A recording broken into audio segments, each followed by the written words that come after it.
Well, it looks like the world's on fire, and a lot of it is coming from radical Islam. So, yes, we started the Iraq War, and we're going to talk about that here. The United States did. The West has done a lot of things wrong. But radical Islam is absolutely real, and it is causing great damage throughout the Middle East and throughout the world. Okay. Now, what's interesting is the Middle East was not always this fundamentalist. It used to be a lot more secular. I remember it struck a chord with me when many years ago I was listening to a Salman Rushdie speech, and he said when he was growing up in the Muslim part of India, that it was far more secular. And it struck a chord with me because I grew up in Turkey for a brief period of time before we moved to New Jersey, and Turkey was totally secular. Now, with their right-wing government, they're far more fundamentalist. Even Turkey, that was the most secular country in the Muslim world by a good distance. And then Iraq and Syria were not as fundamentalist, nowhere near as fundamentalist. They were deeply secular for a while. So what in the world happened? Well, there are two great articles that explain this, and it has a couple of causes. So let's break that down and share that with you. Kamil Dowd wrote in the New York Times about the role that Saudi Arabia had in this. So let's investigate. He explains that Wahhabism, which is an interpretation of Islam that comes out of Saudi Arabia, is a messianic radicalism that arose in the 18th century, hopes to restore a fantasized caliphate centered on a desert, a sacred book, and two holy sites, Mecca and Medina. So you had secular governments throughout the Muslim countries and the Middle East, but Wahhabism spread like wildfire. It is a particular ideology within Islam, right? And so let's see how that happened. And then he explains, there's no pulling punches here. Born in massacre and blood, it manifests itself in a surreal relationship with women, a prohibition against non-Muslims treading on sacred territory, and ferocious religious laws. That translates into an obsessive hatred of imagery and representation, and therefore art, but also of the body, nakedness, and freedom. Now, those things are true about the ideology of Wahhabism, okay? And that is why it is so dangerous. Now, that does not apply to all Muslims. It applies to this particular ideology.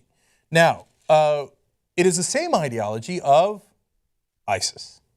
Now, Kamel Dowd makes a great point. Saudi Arabia believes in the same exact thing. They're just a government. They're a government that we're used to and, in fact, we're allies with. And so what did our allies do in the meanwhile? He explains the West's denial regarding Saudi Arabia is striking. It salutes the theocracy as its ally, but pretends not to notice that it is the world's chief ideological sponsor of Islamist culture. The younger generations of radicals in the so-called Arab world were not born jihadists. They were suckled in the bosom of Fatwa Valley, a kind of Islamist Vatican with a vast industry that produces theologians, religious laws, books, and aggressive editorial policies and media campaigns. I read this and I thought, of course, this fundamentalism didn't appear out of nowhere. It was pushed. It was financed by the Saudis. Now, we had a role in it too. The United States did. I'll get to that in a second, okay? But how did they do it? They did it through marketing and media and propaganda. They did it in the newspapers. They did it in the radio. Let me give you more details. He explains one has to live in the Muslim world to understand the immense transformative influence of religious television channels on society by accessing its weak links. Households, women, rural areas. Islamist culture is widespread in many countries: Algeria, Morocco, Tunisia, Libya, Egypt, Mali, Mauritania.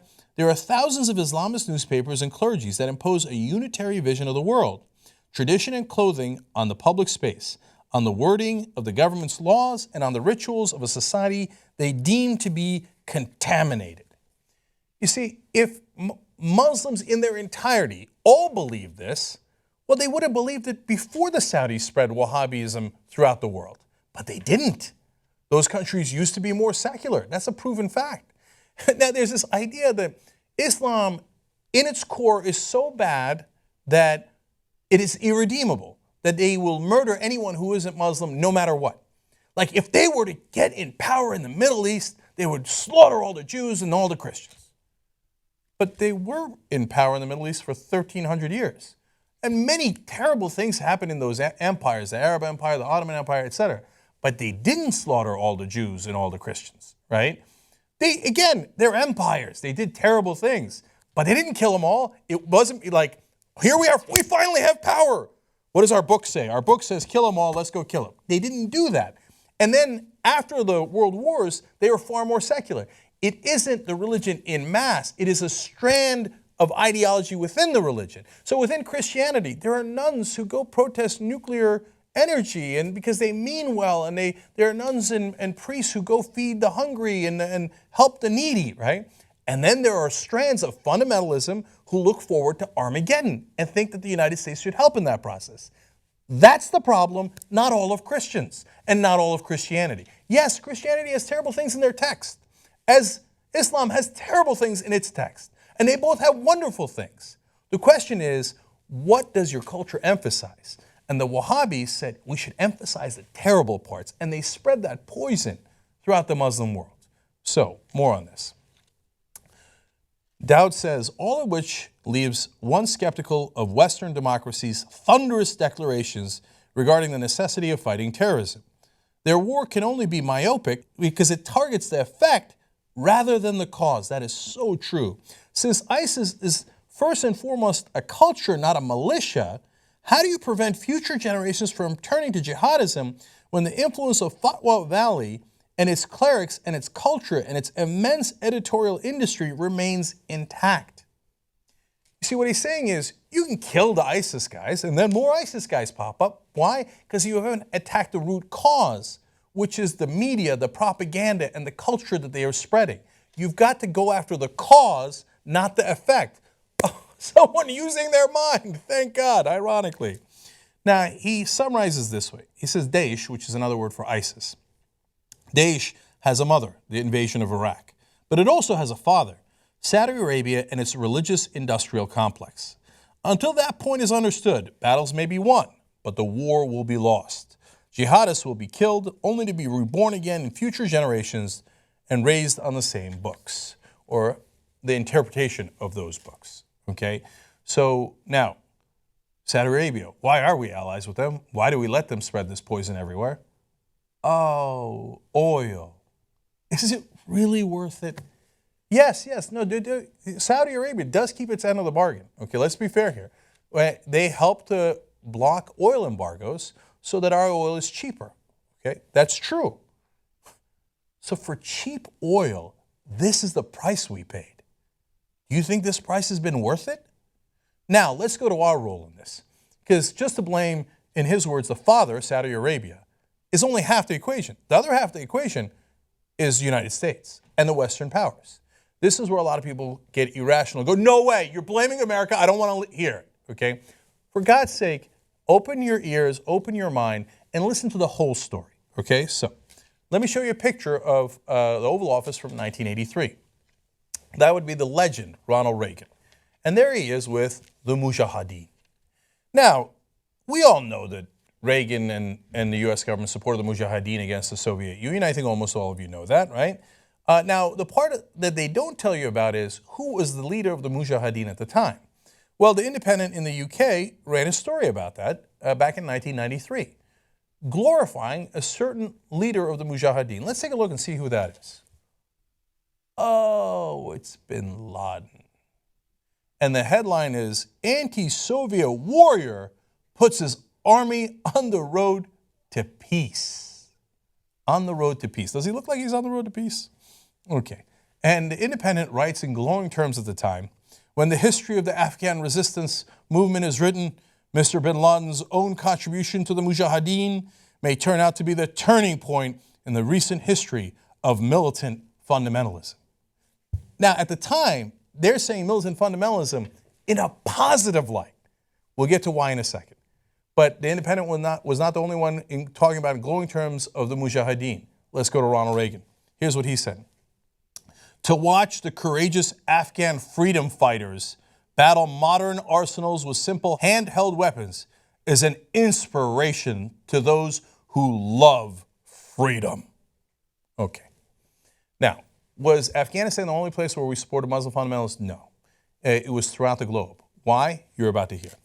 Throughout the 1980s, the CIA, through the Pakistani government, more specifically Pakistan's Inter-Services Intelligence, ISI, supported and armed the Mujahideen in Afghanistan in their fight against the Soviet Union in what was dubbed Operation Cyclone. Well, nothing's ever been more true. It did turn into a cyclone.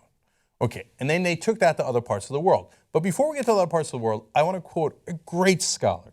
His name is Iqbal Ahmad, and he's a political scientist and historian, and he gave a speech at the University of Colorado in 1998.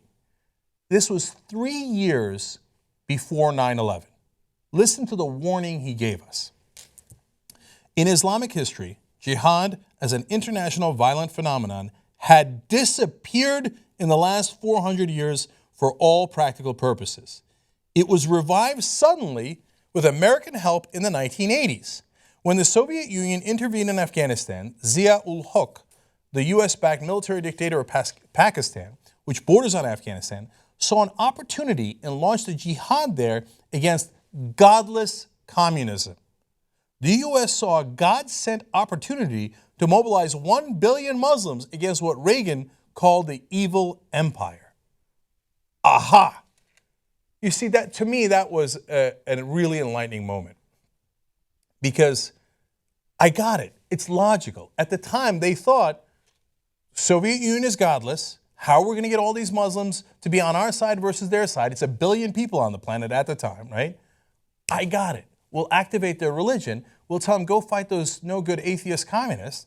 So go more towards religion. Go more towards fundamentalism. But now you need to fight them, too. So I'm going to give you weapons, and I want you to be in favor of militant fundamentalism. What a terrible idea that turned out to be. So Ahmed continues, money started pouring in. CIA agents started going all over the Muslim world recruiting people to fight in the Great Jihad. Bin Laden was one of the early prize recruits. He was not only an Arab, he was also a Saudi. He was not only a Saudi, he was also a multimillionaire, willing to put his own money into the matter. Bin Laden went around recruiting people for the jihad against communism. Remember, this is 3 years before 9/11 that he's explaining this. He continues.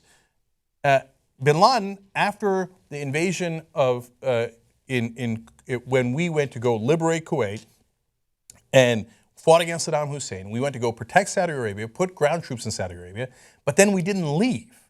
And so he says, Bin Laden thought, America has broken its word. The loyal friend has betrayed.